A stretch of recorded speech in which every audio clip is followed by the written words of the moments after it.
Assalamualaikum warahmatullahi wabarakatuh. Perkenalkan, saya Tri Agustin. Di sini saya akan menjelaskan mengenai alat ucap mata kuliah fonologi bahasa Indonesia.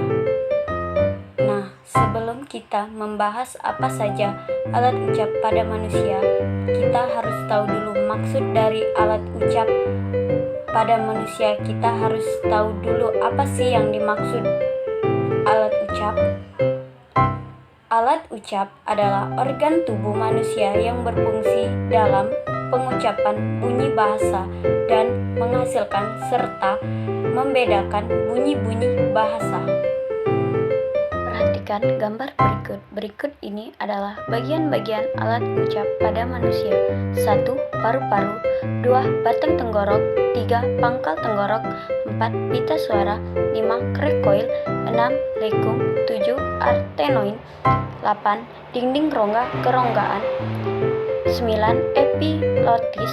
10. Akar lidah. 11. Pangkal lidah. 12. Daun lidah. 13. Ujung lidah. 14. Anak teka. 15. Langit-langit lunak. 16. Langit-langit keras. 17. Gusi cekuk gigi. 18. Gigi atas. 19. Gigi bawah. 20. Bibir atas. 21. Bibir bawah. 22. Mulut. 23. Rongga mulut. 24. Rongga hidung. Yang pertama, paru-paru. Paru-paru adalah sumber arus udara yang merupakan syarat mutlak untuk terjadinya bunyi bahasa. Namun, perlu diketahui juga bahwa bunyi bahasa pada juga dihasilkan dengan arus udara yang datang dari luar mulut.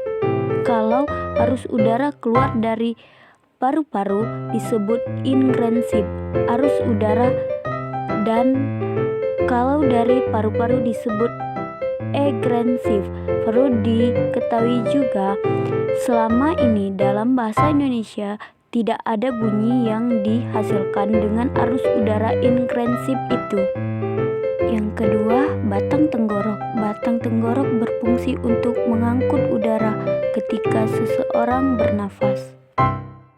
Yang ketiga, pangkal tenggorok. Pangkal tenggorok adalah sebuah rongga pada ujung saluran pernafasan yang di ujungnya ada sepasang pita suara. Yang keempat, pita suara. Pita suara dapat terbuka lebar, terbuka agak lebar, terbuka sedikit, dan tertutup rapat sesuai dengan arus udara yang dihembuskan keluar. Celah antara pita suara disebut glotis.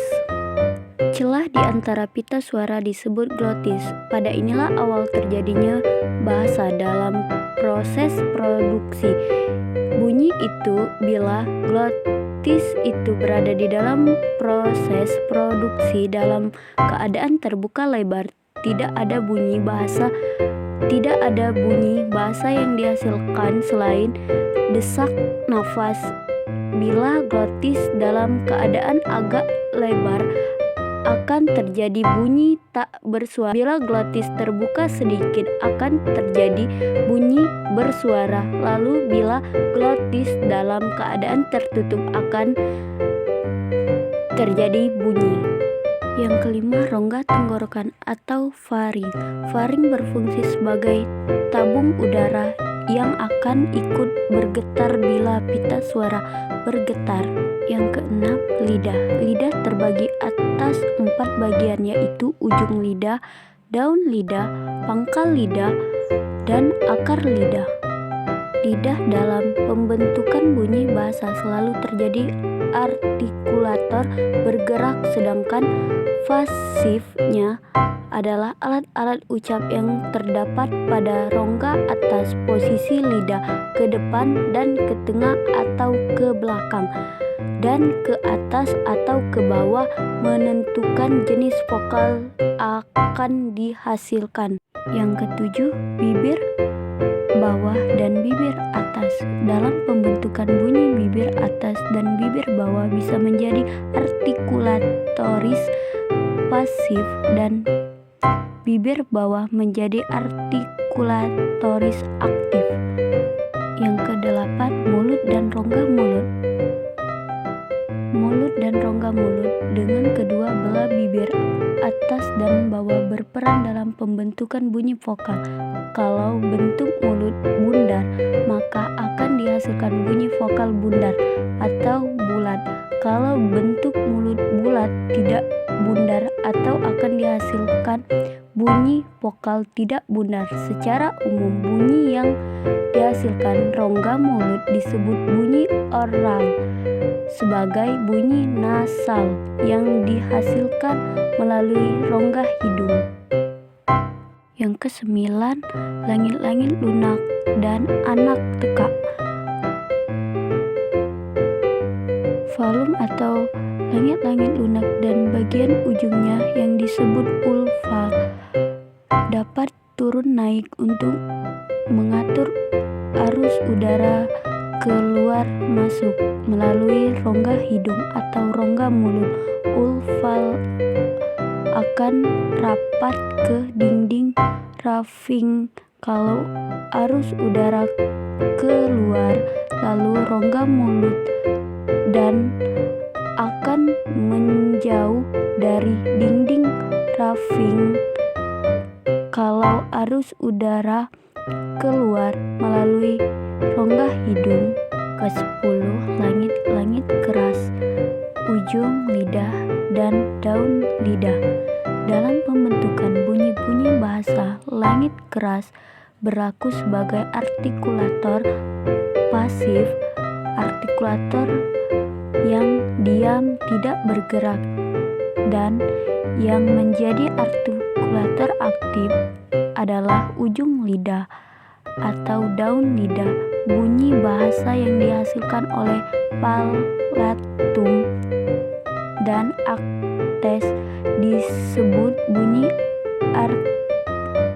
artovital, sedangkan yang dihasilkan oleh patum dan latum disebut bunyi lenotal.